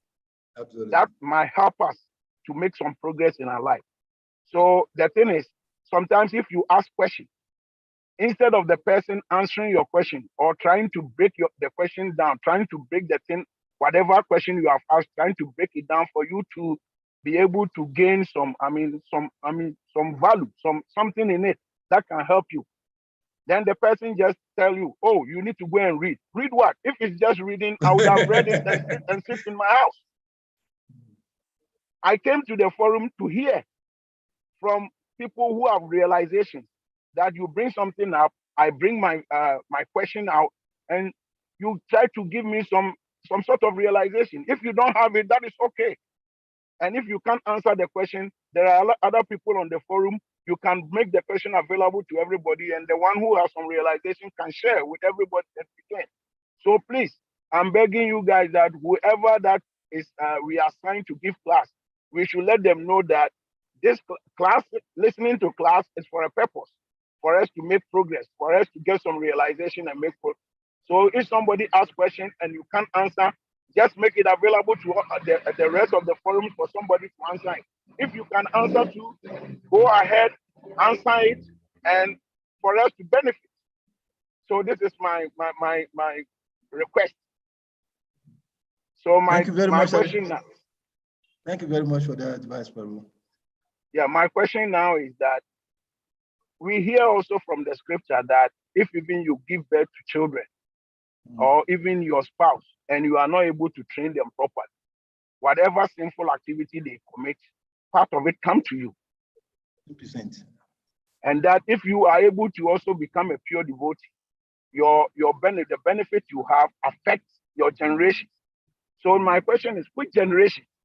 Is this the generation for this body that I have taken, this form that I have taken, my generation, or what?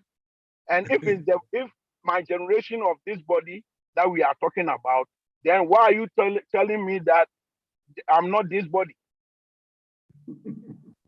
Because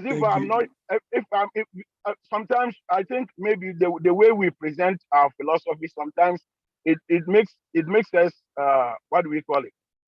Complacent.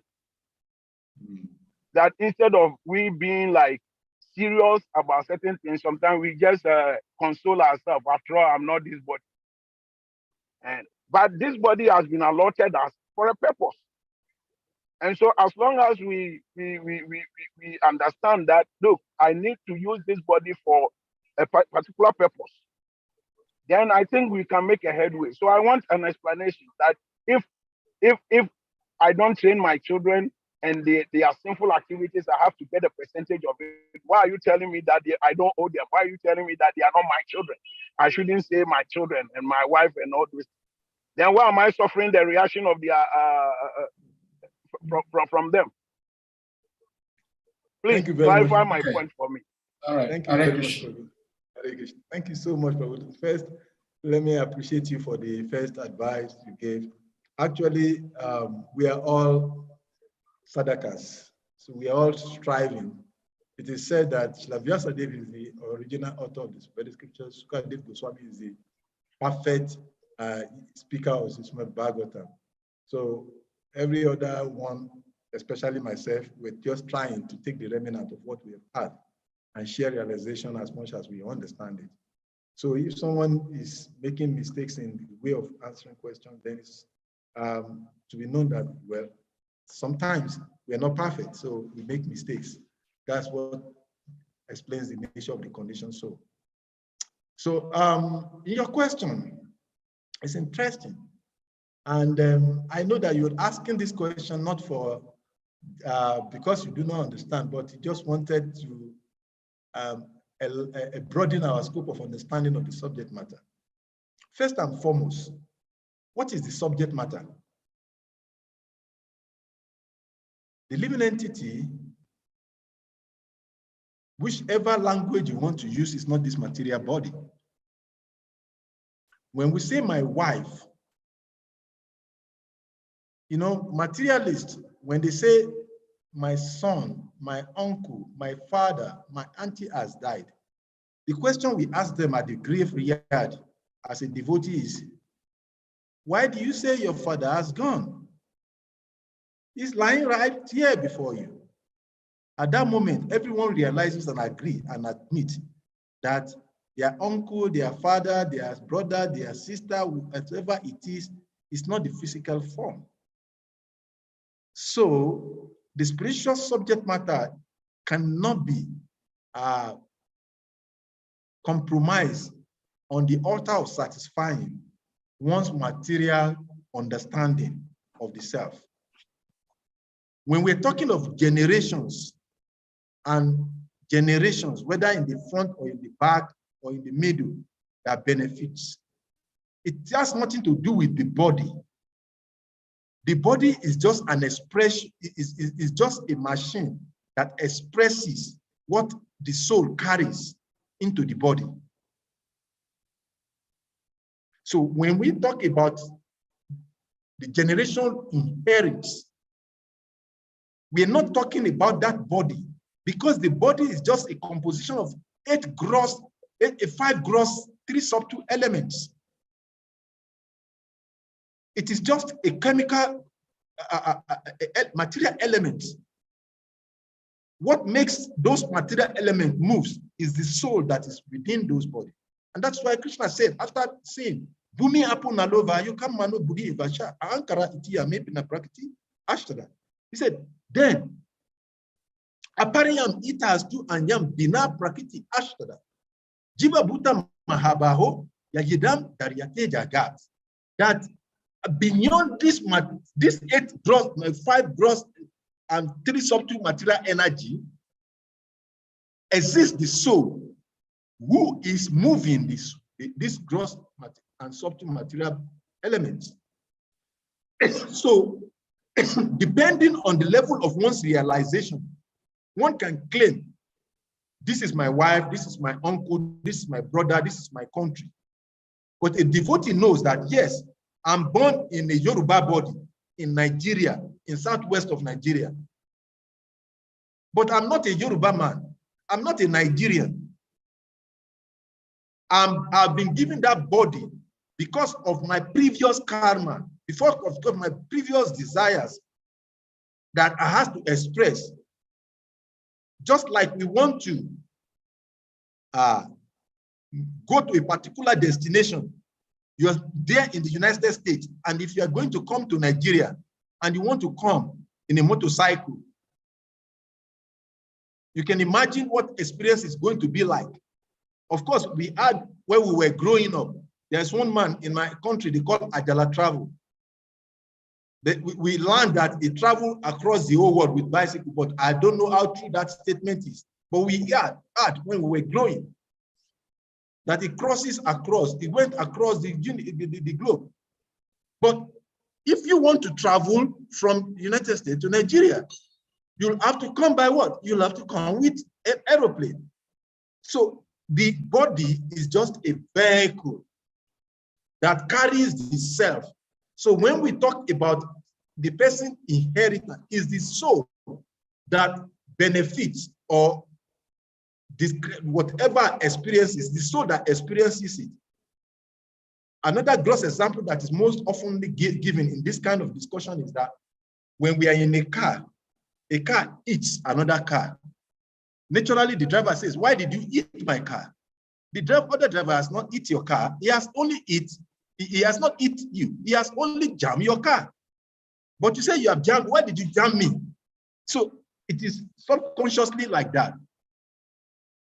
So I don't know whether I'm explaining. Maybe someone else can better give further explanation. But the understanding is that when we're talking about the soul, just like in the Bible, it is said that the soul that sinneth shall die. So generally, people think that, okay, the soul will die. But the same Bible makes us understand that the soul does not die because the soul is part of God. So the soul that is being talked about at that point is the body, because the soul, or just like we use the word Atma, Atma at a different level could mean the body, it could mean the mind, or it could mean the soul. So when a statement is made that when we act piously or we become a devotee, our generations benefit, it is not the material body that benefits. It is the soul that is in that side body that took birth, that associates with that particular pure soul, that takes an opportunity in his next life or this life, not the body. The body, of course, will get reactions based on whatever circumstances that is found itself in. That's the understanding of this. Hare Krishna, thank you, Salika Prabhu. And Dr. Prabhu, thank you for your observation and question at the same time. I think the problem some of us have as devotees is sometimes trying to do away with physical things, like gross and subtle things, because we know they are material, and that is not who we truly are. But the fact is, it is not possible to do without them in this material world. We just have to learn how to use them in the service of Guru and Krishna. Shri Kavi, please unmute. Yes, thank you very much, Prabhu. Thank you, Prabhu, for your lecture and the answer and contribution from other devotees. My question is based on there was some discussion we were having in one group. I was in a group, so somebody was mentioning something, and I suggested that, maybe in our country, all the politicians, they should be forced to be using Ogun to swear them into power. Ogun, that is a god of iron, because all of them, they like to ride on the car. So if they use Ogun, if they know that they are going to ride on the car, if they use Ogun to swear them in, then all of them will be conscious of their activity. So in that group, so somebody knows that they know that I'm Hare Krishna. So they now ask me, do you people believe in Ogun as a Hare Krishna? So I started telling them about the demigods, the semigods, and all the angels and the demons and all those things. So my question is, the person now went ahead also, as I mentioned, he talked about, so do you believe that, okay, the Indian demigods is different from the Nigerian gods and all those things? And so he asked me that question. So I tried to answer that question. So I said, let me bring the question here also, so that we can hear more from great Vaishnavas who have done more research and dive deep into this kind of studies. So the question is that now we know that Ogun is a god of iron. I don't know what the Indians they call I don't know whether they have a god of iron. And we know that Lakshmi is a goddess of fortune. Do we have another Lakshmi in Africa? And what is her name? Or do we have another Lakshmi in Japan or China? So all these demigods, they are just particular to that environment, to that continent or the place where the people know them to be particular deities. So that is my question. Thank you very much. It boils down to the same topic we're discussing, depending on the individual's level of perception or realization. They perceive a subject matter in a particular way. And the people that are talking about swearing people with Ogun or Oya or some demigod, call it that way for general understanding. Because we can relate with that, because naturally Krishna is most compassionate because he's the Supreme Father. Those who worship the demigod knows that we've heard that demigods are not as compassionate as the Lord is. When you appease them, they benedict you. When you don't worship, when you don't please them, they don't benedict you. So it is give and take. But Lord Krishna, Lord Chaitanya Mahaprabhu, Namama Vandayaya, Krishna Prema Pradayate, Lord Chaitanya Mahaprabhu, or Lord Krishna himself, he doesn't care whether we are qualified, whether we please him or not. He's eternally always with us. This is because he's the Supreme Father. But the demigods are not like that. So people know that, yes, demigod, when you make based on whatever vows you make, if you adhere to those vows, you get what you are expected to get. And if you don't follow, you suffer immediately. So when people say like that, so it makes a whole lot of sense. And actually it makes a whole sense because people are on that level only. You can't tell someone who has not, you can explain to someone the taste of honey. For an example, if he does not know what is honey or has not tasted honey before, you try to explain, but he cannot comprehend what it is like unless he himself or herself tastes it. So unless someone comes to a particular level of realization, certain subject matter, no matter how you try to explain it, will be kind of confusing or not understandable to such a person. But now when we talk about whether there are other Lakshmi in another place, of course, Lakshmi Devi, we know that she has unlimited manifestations, just like Lord Krishna has unlimited, Lord Narayan has unlimited manifestations. So there are unlimited manifestations of Lakshmi Devi. And people worship different forms of Lakshmi depending on their understanding of what Lakshmi is. Some do not even know what is Lakshmi Devi. Some just hear about Lakshmi. I don't know whether I shared it on this platform. Sometimes someone called me from somewhere, and he said, please give me a deity of Lakshmi Devi. I want to worship. I said, why? Who is Lakshmi Devi? He said, some god, Indian god. I said, so why do you want to worship? He said, I want to make plenty money. They said, if I worship God, in fact, I have formed a club. We are about 20 of us. We are all members. We just want to install the deity of Lakshmi and be worshiping so that we can get money. I laughed because that is what he knows. He doesn't even know who is Lakshmi. But when a sensible person knows that for you to please Goddess Lakshmi, Narayan has to be pleased. When Narayan is pleased, Lakshmi Devi becomes benedict such a worshipper. So depending on who the person is, he understands the personality differently. Even Kavi Kanapu that I'm seeing now, there are someone I will say, he will tell you Kavi Kanapu is a bad person. That devotee is a very wicked devotee.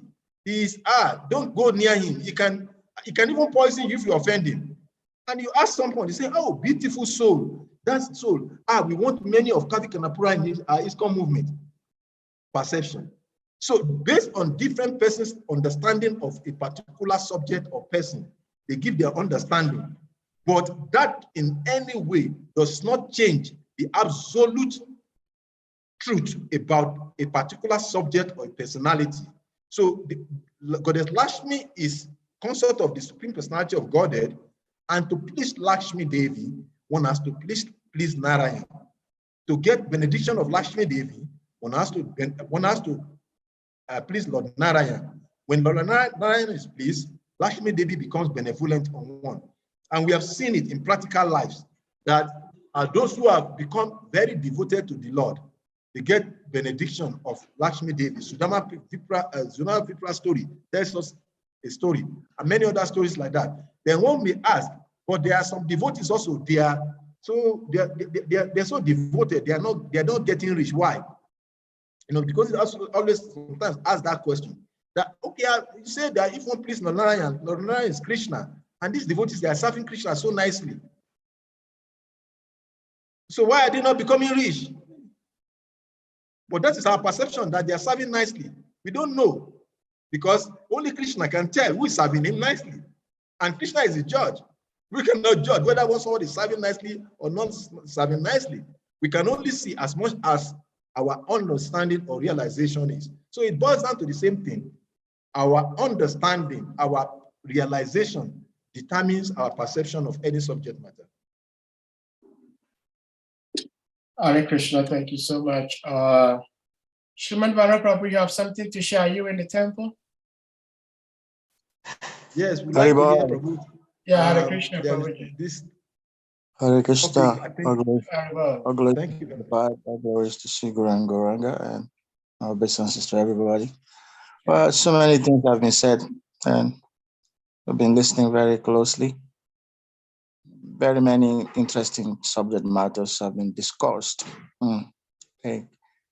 And well, I give some summary of whatever I have noted down. I think first one is about decision making. And of course, that's a very interesting subject matter, because one's progress in life, one's success in life is actually based on making the right decisions. And one cannot make right decision if he's not very much educated spiritually. It's a whole deep subject, and I don't want to take much of your time, but the interesting thing is that those who don't know how to make decisions cannot progress in life, because they either procrastinate or because they're indecisive, they remain where they are. And most of the time when they don't know how to make the right decisions, because they don't know where they're going. They don't know where they're going in life. They don't have a goal. So they're always confused, and they take other people's opinion too much into consideration, because they themselves have no goal of where they're going. So it's a very deep subject about this decision making. So that's just one part. And I think the other subject, which is interesting, is about, I think the question asks about the self, the body, whether I'm the soul. We know this is our basic philosophy, the body. But the interesting part of it is that, like from what all of you have said, and Salika Prabhu have said, the problem is that actually we take it for granted that we know a lot about the material body. Actually, that is where our ignorance starts. We think we know the material body, and because we don't really understand so much about this gift that God has given us, so it becomes difficult for us to use it properly. And then when we become, how do you say, neophyte spiritualist, trying to delve into the spiritual realm, when we have not even mastered the materials. We have not even mastered the material aspect. We don't even know. Like, they asked Jesus Christ to tell about God or something about the spirit. And he said, how can you understand about the spirit when even what understand you know, things what around you here, you I cannot can never. understand. I mean, if I tell you about the world, you don't understand. How can you understand the spirit? So it is interesting to say. I'm not just saying this because, and I don't want to go too much into details, but I'll just let you know that it's a fact that we don't know much about our body. We don't even know how our body is functioning. Not to talk about how our higher self, which is the subtle body, how it functions. Not to talk about the soul. We have a lot of faculties, so many faculties that we can use to benefit ourselves once we understand, the gift that God has given us and for what purpose Krishna has given us this body. We're doing a lot of denial rather than, acceptance and making the best use of what Krishna has given. So there's a difference, when you're able to use, when you realize the gift that God has given and you want to use it for his glory, rather than denying it and thinking that you know better your spirit. And of course, you're not even working or thinking or acting on the level of spirit yet at all. So anyway, it's a whole lot of subject, which I hope I don't want to, take so much of your time. But one point I want us to understand is that we have to know more about what Krishna has given us, the body inclusive, because there's a lot that we can do. There's a lot that we can attain if we know how to use what Krishna has given us. When you go from the physical body and you go to the mental platform or the intellectual platform, there's a whole lot, like you've been talking about perception, imagination, our reason, our memory, our will, our intuition. These are faculties of the intellect, which we are practically not using because, we're just stuck with our material body. What we see, what we hear, what we taste, what we touch, only on the physical. And that's all where we're stuck. But then the higher faculties, the higher self, we're actually hardly using them, properly. Not to talk about the spiritual body, the soul itself. So that's the second point. And I think the last point is the question that Kavikana Prabhu asked. What are the correlations between the demigods in Africa and the demigods in India? Of course, there are, because they have, especially we have learned a lot that Africa is actually a residue, our tradition is a residue of the Vedic culture. So there are a lot of similarities. And it's also good to know that in the universal administration, there are deities or demigods, doing certain functions, and the same function is the same everywhere, like the sun shining, rain falling, fertility, etc. These are the same thing. So we cannot say that they are different. So they may have different names. The way we call the sun may be different in Africa or Yoruba, but it doesn't shine differently from the way Japanese call it or the Chinese call it. The same sun. So Indians will say Surya, and we may say different thing. So these deities or these demigods are universal and they are present in every tradition, right? And I'll tell you from my own tradition, because Yoruba tradition, yes, Ogun is god of iron, and in India that is Kartikeya. Kartikeya is the god of war. So people in India worship Kartikeya for everything. Not only Kartikeya, there's Kartikeya. There's also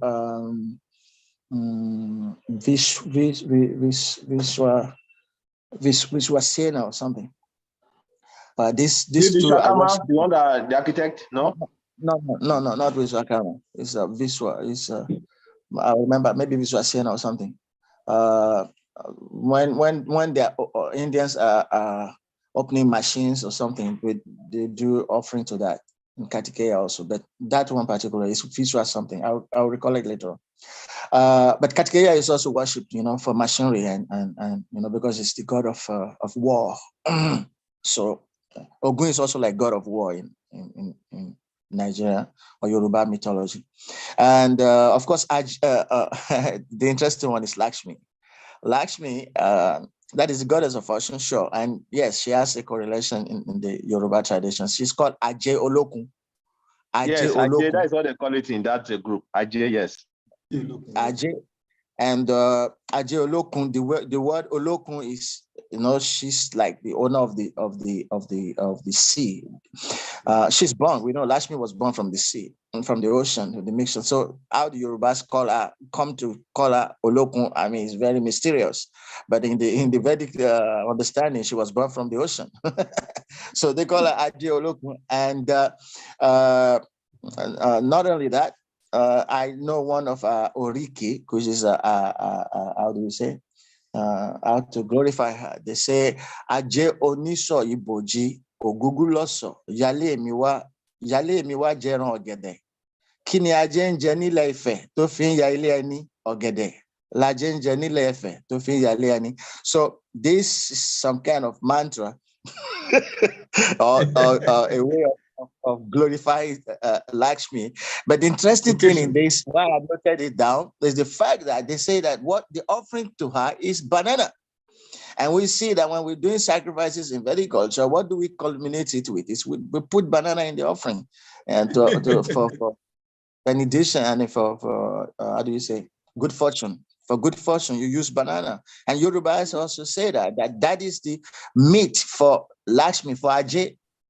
So anyway, so there's a lot of correlation between these cultures because they're universal. It's not pertaining to one. It's not like it is different here or there. It's universal. It's a universal administration with different demigods, with different posts, and they do the same thing, but they may have different names. So anyway, so these are just some 3 points I can contribute. Thank you very much. A lot of things have been discussed here, and we should take time to go deeper because there's a lot that we can actually understand pertaining to our physical body, our psychic body, and to our real self, the soul. The more we understand, the more we become really, really happy that we are blessed with a lot. Krishna has given us so much. But how to use it without denying them and with, not thinking that we know already, but we should be humble to learn. Hare Krishna. Thank you. Wow, this is beautiful. Prabhu, thank you very much for that. Sorry, Thank Prabhu, you. Salika. Thank you. Thank you very much, Prabhu, for this enlightenment about Ajay. Because they always glorify Ajay in that group. I mean, the Ajay Olokun, like the way Prabhu call it.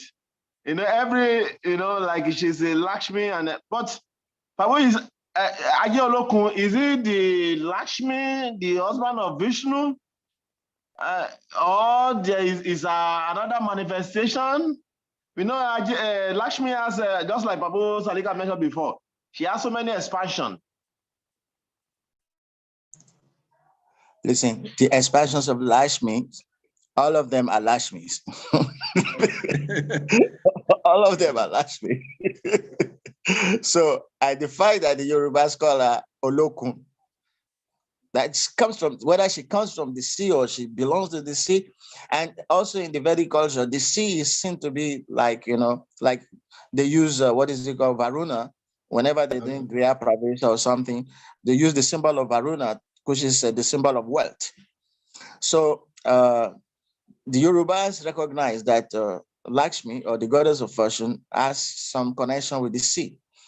So they call her Aje Olokun. So I believe that all of that, like I said, in universal administration, all the deities, all the demigods have the same functions. And what the name may be different, but they have the same functions. I hope you understand that. All right, thank you, Prabhuji. Yes. Thank you very much, Brother Yes. Prabhu, for that beautiful contribution. Actually, it makes a whole lot of sense, and I think it enriches the subject matter because I think I can relate to some of the things you're saying because my mom was from that part of tradition, and she's always talking about. But I never understand her until when I became a devotee. Because of this Western theological mentality. I always consider her to become somewhat completely outside of this. But now, when I came to devotions, I started realizing that most of those things she was saying, because it's interesting, the Yoruba mythology, where there are so many correlations when you study the Vedic scriptures, especially the demigod worships and their process of worship, their do's and don'ts, their rules, they all are actually related. Hare Krishna. Oladimeji. Yeah, Oladimeji, do you have a question? Yes, Hare Krishna. He also asked if there is Indian Yeah, that's God my related to question. God of He also asked if there is iron god part of in the Indian culture, if they have something like that, like they just explained about Lord Lakshmi related to Ajay Olokun in the Yoruba Kingdom religion. And do we have something like that, like God of Iron in Indian culture too? Yeah, he did.